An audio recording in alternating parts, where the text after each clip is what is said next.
आप देख रहे हैं इंडिया न्यूज हरियाणा, प्रदेश की धड़कन।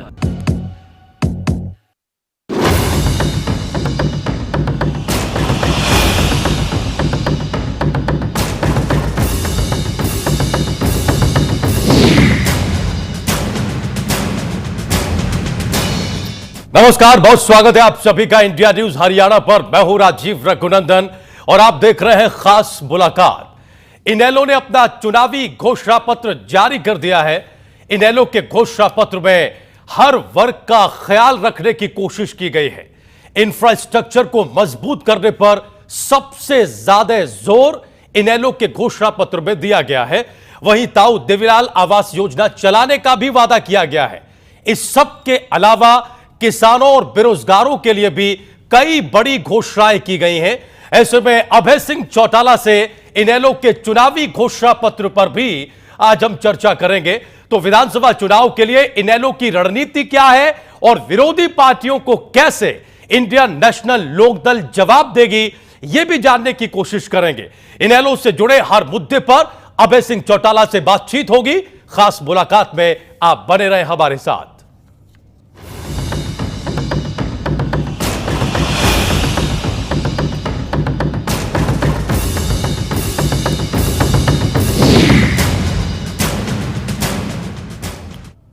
तो चुनावी रणनीति क्या होगी, घोषणा पत्र किन किन मुद्दों को ध्यान में रखकर बनाया गया है।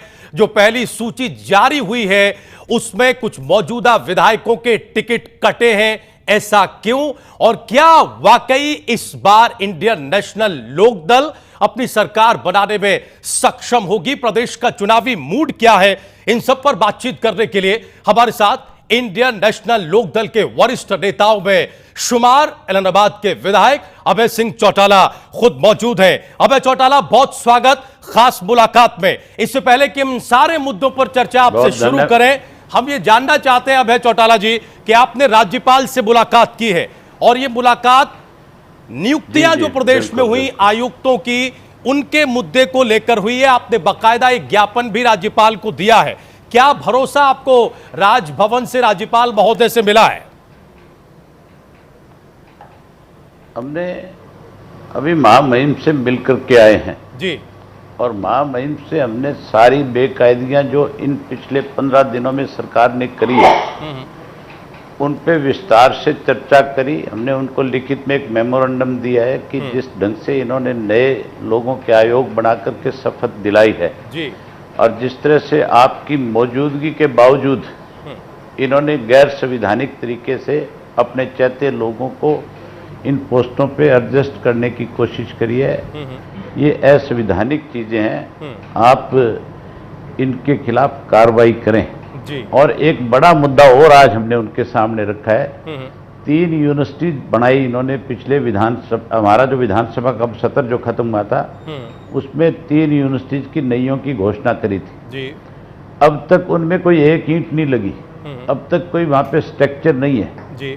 सिर्फ और सिर्फ अपने चाहते लोगों को कैसे एडजस्ट किया जा सके उसके लिए उन्होंने वाइस चांसलर, रजिस्ट्रार और दूसरे पदों पे लोगों की नियुक्तियां कर दी। हमने कहा भी इससे ज्यादा बड़ा गैर संवैधानिक तो कुछ हो ही नहीं सकता।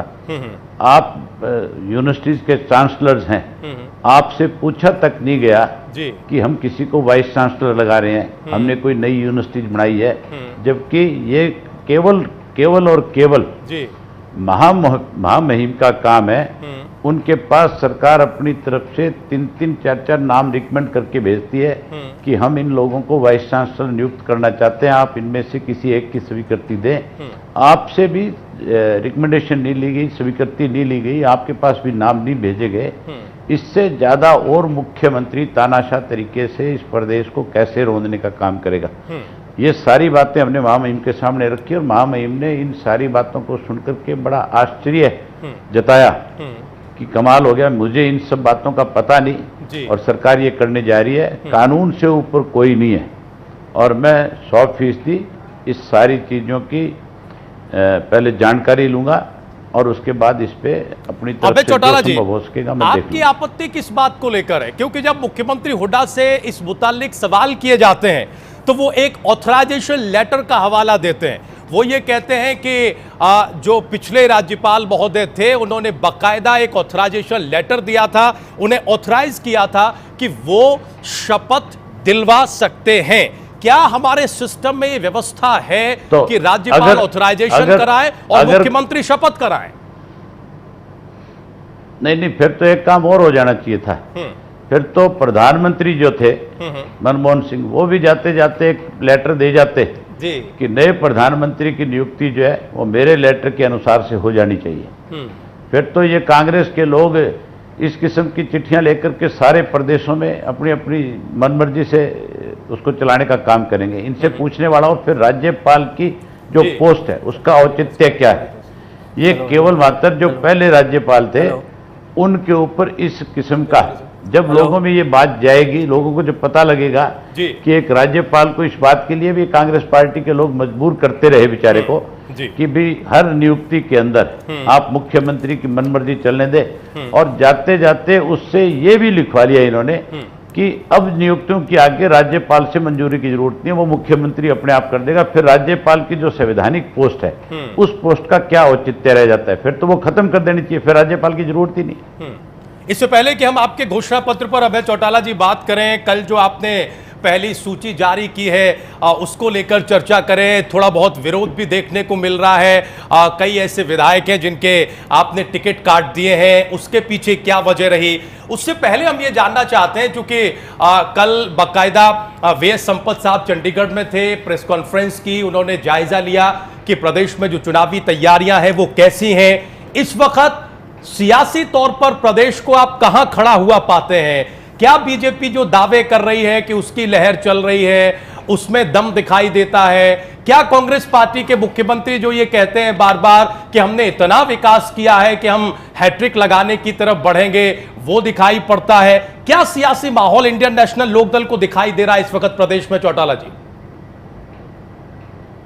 हमने तो कल चुनाव के जो मुख्य चुनाव आयुक्त जो आए हुए थे जी, उनके सामने भी हमारी पार्टी की तरफ से 3 मेंबर्स गए थे और उन्होंने जाकर के उनसे आग्रह किया था कि मुख्यमंत्री लगातार नई नई घोषणाएं करता जा रहा है, जबकि चुनाव बिल्कुल सर के ऊपर है और झूठी घोषणाएं कर रहा है जी। इन सब चीजों पे रोक लगे। इसके लिए जो एक इन्होंने एडवर्टाइजमेंट जो आज लगातार टेलीविजन में दिखा रहे हैं और पूरा पूरा दिन इनकी एड चलती है, जो एक झूठ का बड़ा पुलंदा है जी। और उसके साथ साथ खजाने का, हरियाणा प्रदेश की सरकार का जो गरीब लोगों की गाढ़े खून पसीने की कमाई है, जो रेवेन्यू के रूप में लोग पैसा देते हैं, उसको ये किस तरह से आज केवल और केवल हुड्डा जी अपने नाम पे उसको खर्च कर रहे हैं। हमने कहा कि इस पे आप तुरंत पाबंदी लगाओ और चुनाव की तारीख आप तय करो ताकि इलेक्शन कोड लग जाए, ये लोग इस किस्म से जाकर के लोगों के बीच में झूठी घोषणा ना कर सकें।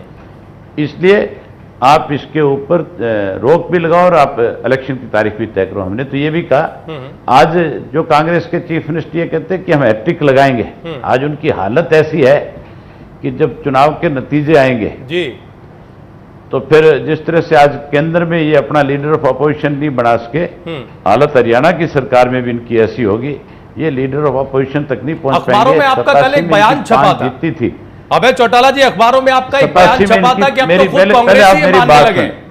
अभय चौटाला जी, आपका कल एक बयान छपा था कि अब तो खुद कांग्रेसी ये मान रहे हैं कि 10 से कम पर हम रह जाएंगे। ये बात कांग्रेसी नेता ही मान रहे हैं।